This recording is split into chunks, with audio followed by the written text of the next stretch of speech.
তো তোমরা থাম্বনেল দেখে বুঝতেই পারছো কি হতে চলেছে। তো আমাদের ইউটিউব চ্যানেলটা সাবস্ক্রাইবার করে দিও। ইউটিউব চ্যানেলের নাম আরবি রয়।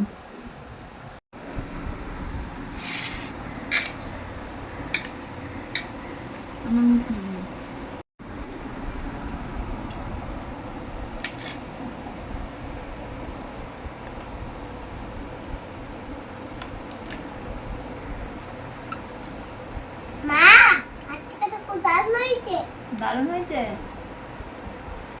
চর্বিগুলো আমি এরকমভাবে কেটে ধুয়ে নিয়েছি। তো দেখো নামানোর পরে এরকম হয়েছে।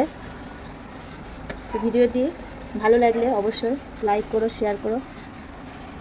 তো এই চোপটা আমি কেটে নিচ্ছি।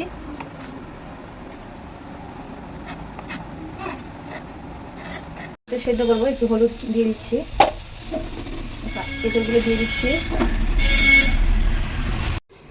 তো আমার সেদ্ধ হয়ে গেছে এঁচড়টা, এবার আমি নামিয়ে নেব।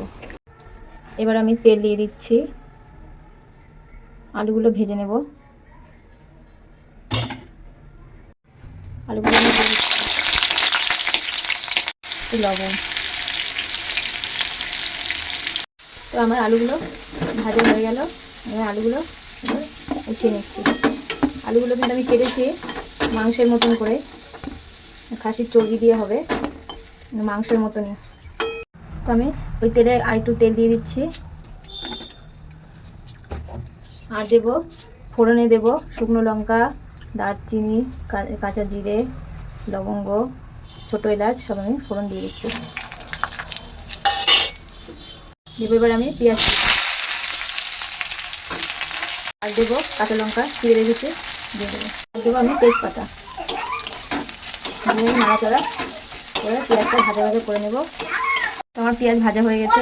এবার আমি আদা, রসুন, পেঁয়াজ, টমেটো সব পেস্ট করে নিয়েছি। মশলাটা আমি দিয়ে দিচ্ছি, দিয়ে আমি মশলাটা কষে নেব।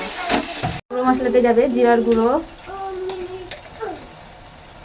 লঙ্কার গুঁড়ো, আর দেবো স্বাদ মতন লবণ, আর দেবো হলুদ গুঁড়ো। ভালো করে এবার আমি কষে নেব। যতক্ষণ এবার আমি ভালো করে কষবো, যতক্ষণ তেল না ছাড়বে ততক্ষণ আমি কষে দেবো।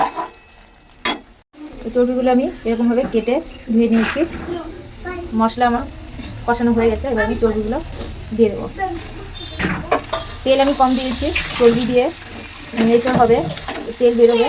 আমার মশলা কষানো হয়ে গেছে। আমি সেদ্ধ করা এঁচড়গুলো দিয়ে দেবো, আলুগুলো দিয়ে দেবো, দিয়ে আমি ভালো করে কষবো।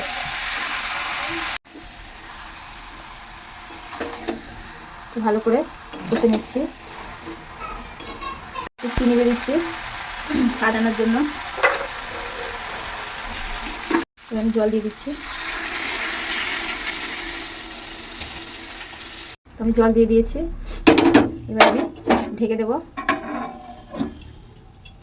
তো আমার কষা কষা এঁচড় দিয়ে চর্বি রান্না হয়ে গেল, একদম কষা মাংস। তো দেখো নামানোর পরে এরকম হয়েছে। তো ভিডিওটি ভালো লাগলে অবশ্যই লাইক করো, শেয়ার করো। Ta ta, by.